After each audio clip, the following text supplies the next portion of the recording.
교재 88페이지를 제가 읽겠습니다. 37절부터는 변화산에서 내려오신 후에 일어난 일들을 보여줍니다. 예수님은 산 밑에 남아있던 제자들이 고치지 못하고 있던 귀신 들린 아이를 고쳐주십니다. 그리고 인자가 사람들의 손에 넘겨질 것을 말씀하시고 제자들 사이에서 벌어진 누가 크냐에 대한 논쟁에 대해 바른 가르침을 주십니다. 51절부터는 갈릴리 지역을 떠나 고난받으시러 예루살렘으로 가는 여정에서 일어난 행적들을 집중적으로 소개합니다. 특히 주를 따르는 자의 삶의 태도는 손에 쟁기를 잡고 뒤를 돌아보지 않는 것이어야 한다고 강조하십니다. 하나님의 나라에 합당한 자는 바로 그런 자라는 것입니다. 그래서 오늘 예수님의 이 9장 후반부의 모습은 갈릴리에서 이제 예루살렘으로 올라가시는 장면입니다. 예루살렘에 올라가셔서 고난을 받으시기 전에 이제 쭉 행적 따라서 묘사를 합니다. 그래서 37절 이하에 보면 귀신 들린 아이를 우리 예수님께서 고치시는 장면, 그리고 44절 이하에는 우리 예수님 십자가 고난에 대한 예언, 그리고 예수님을 따르는 제자들은 어떤 자세를 가져야 하는가에 대해서 설명을 하고 있습니다. 그래서 9장 37절 이하에 우리가 오늘 읽은 말씀은 제자의 길의 특성에 대해서 예수님 말씀하십니다. 예수님 따르는 제자는 어떤 사람이어야 하는가. 그래서 오늘 세 가지 기도 제목은 예수님을 따르는 제자의 특성, 제자의 자세에 대한 것이다. 이렇게 우리가 생각을 하겠습니다. 예수님 따르는 제자는 어떤 특성을 가지는가? 첫 번째는 영광만큼 고난도 따른다 하는 것이 본문의 교훈입니다. 주님을 따르는 영광만큼 고난이 따른다는 것이죠. 자, 오늘 본문은 38절 한번 보십시오. 이튿날 하는 말은 변화산에서 경험을 한 그 다음 날 산에서 예수님 내려오시니까 큰 무리가 맞이합니다. 무리 중에 한 사람이 내 외아들이 귀신이 들렸습니다. 그런데 40절에 제자들에게 내쫓아 주기를 구하였으나 그들이 하지 못했습니다. 그래서 예수님께서 42절에 귀신 들린 자를 쫓아내어 주셨습니다. 자, 여러분, 우리가 어제 읽은 말씀을 생각해 보면 변화산 위의 영광, 변화산 아래의 고난, 이걸 우리가 기억을 해야죠.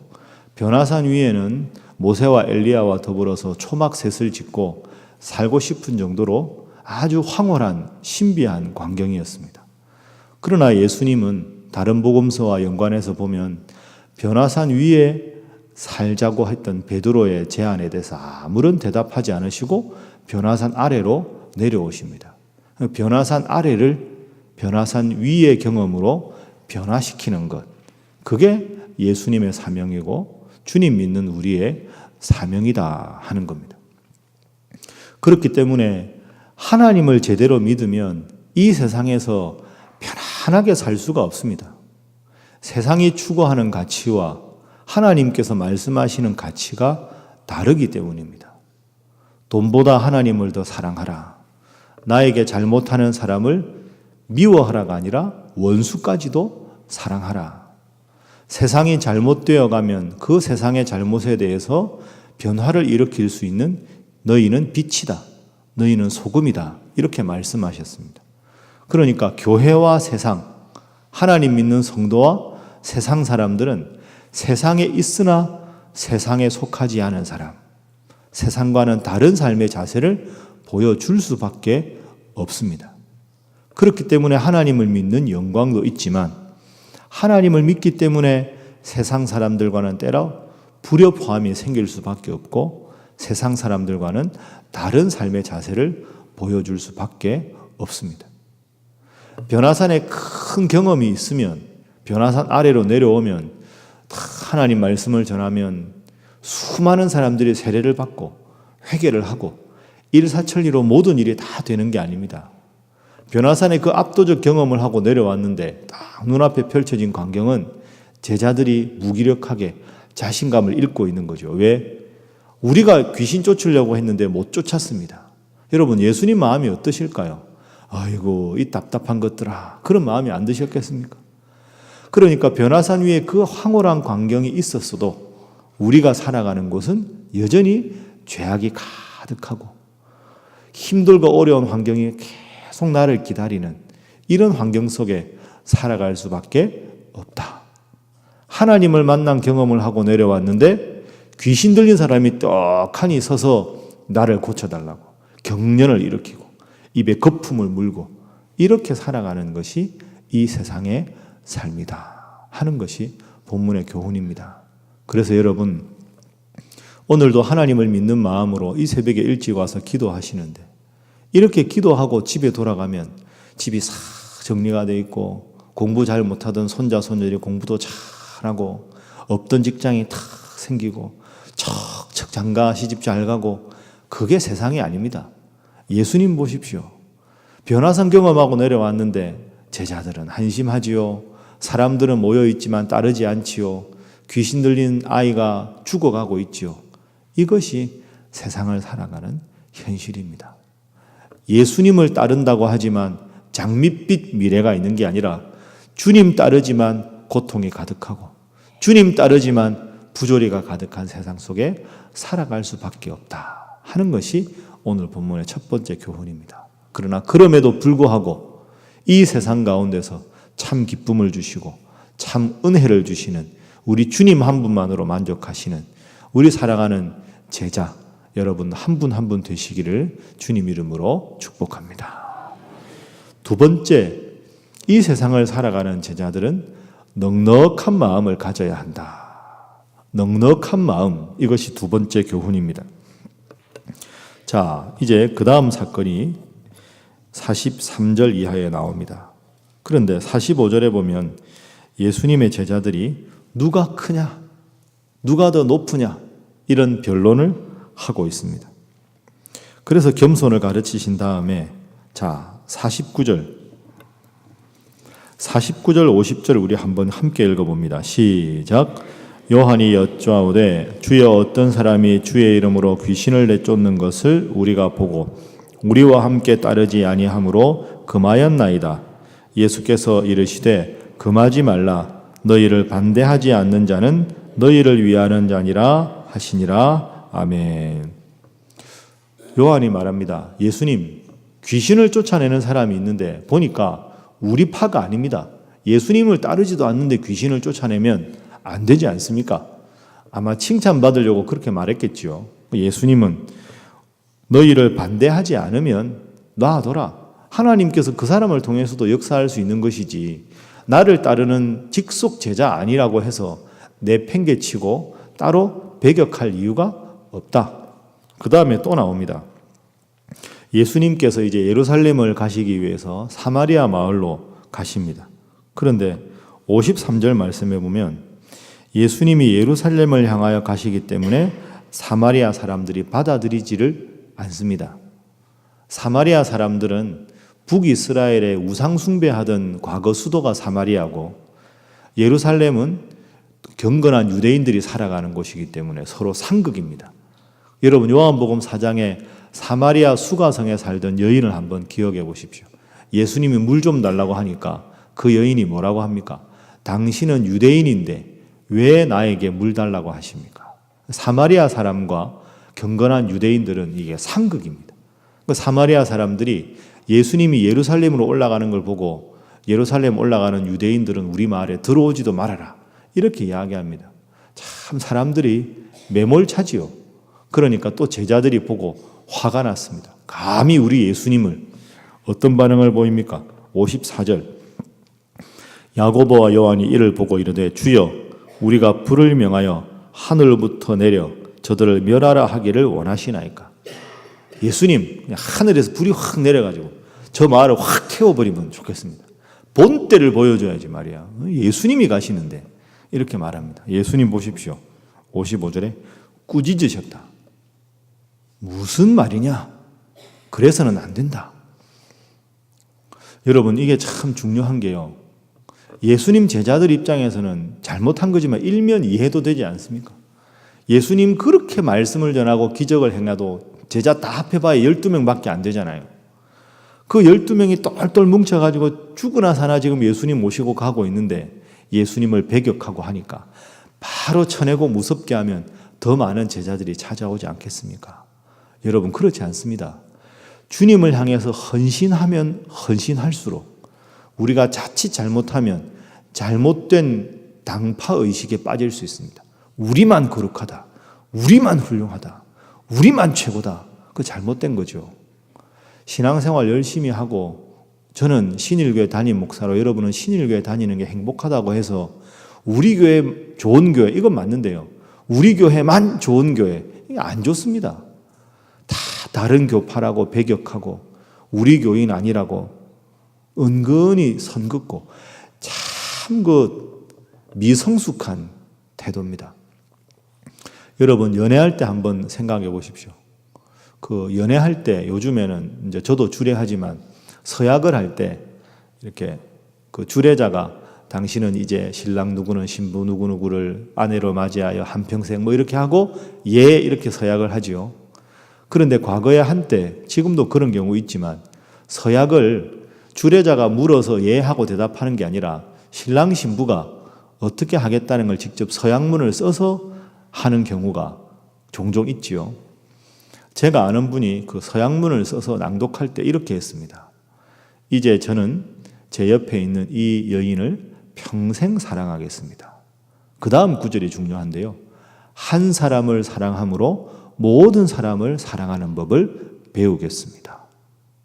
여러분 이게 생각하면 생각할수록 맞는 말입니다. 한 사람을 사랑하는 것과 모든 사람 사랑하는 것은 별개가 아닙니다. 결혼이라는 게 뭘까요? 한 사람을 목숨 걸고 사랑하는 것이 무엇인지를 배우는 거죠. 그 말은 사랑하는 방법을 배우는 겁니다. 그래서 한 사람을 지극히 사랑함으로 다른 사람들을 사랑하는 것이 어떻게 해야 되는가를 배우는 거죠. 한 사람 사랑하는 것은 배타적인 건데 모든 사람을 사랑하는 건 보편적인 거 아닙니까? 이게 다른 게 아닙니다.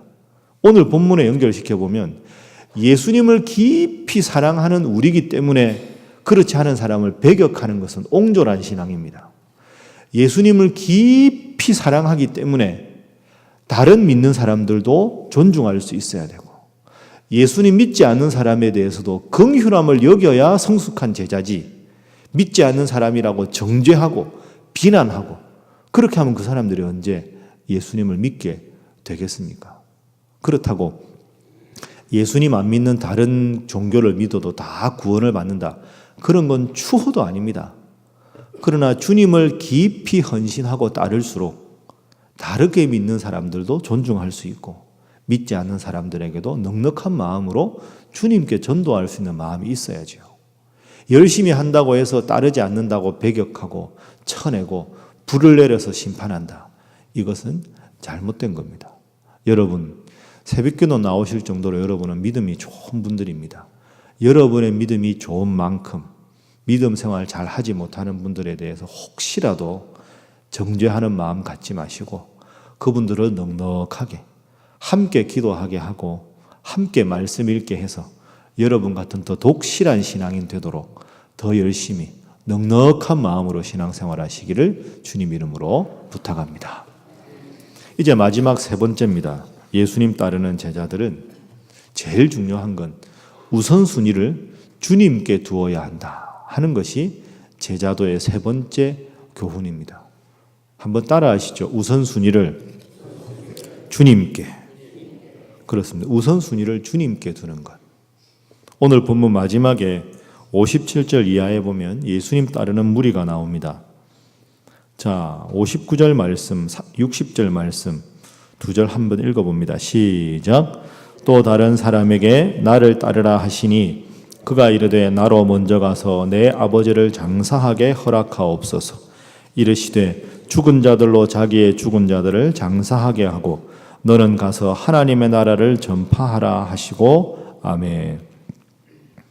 이 구절을 읽으면 마음이 좀 불편해지기도 합니다. 나를 따르라. 아버지 장사를 하게 해주십시오. 죽은 사람이 알아서 하고 너는 나를 따르라. 아, 예수님이 너무 매정하다. 장사 지내고 온다는데 그걸 뭐 그렇게까지 하실 게 뭐 있나? 밑에도 그렇습니다. 61절 주여 내가 주를 따르겠나이다마는 나로 먼저 내 가족을 작별하게 허락하십시오. 손에 쟁기를 잡았으면 와야지 뒤를 돌아보는 것은 합당하지 않다. 오늘따라 예수님 왜 이렇게 냉정하신가? 평상시에 이런 분이 아니었는데 꼭 예수 믿는 사람들에 대해서 예수 안 믿는 사람들이 비난할 때 이 구절 가지고 주로 이야기합니다. 근데 여러분 이 구절은 제자도에 관한 겁니다. 이걸 꼭 기억하셔야 됩니다. 그러니까 지금 계속되는 배경이 예수님은 지금 예루살렘에 십자가 지러 가십니다. 십자가 지러 가는 죽음의 길에 따르는 소수의 제자들이 있습니다. 그런데 그 가운데 제자가 될 수 있는 자에게 너는 나를 따르라. 아버지 장사부터 치르겠습니다. 인사하고 오겠습니다. 이건 무슨 뜻입니까? 우선순위의 문제입니다. 그냥 예수님 말씀 듣고 집으로 돌아가는 무리가 아니라 적어도 목숨 걸고 예수님을 따르겠다고 하는 사람은 예수님 따르는 일을 1순위에 둘 수 있어야 한다. 이런 뜻입니다. 그런데 장사 지내야 된다고 집에 갔다 오고 어머니 생신이라고 집에 갔다 오고 집에 볼일 놔뒀다고 집에 갔다 오고 그런 식으로 되는 사람은 제자에 합당하지 않다는 거죠.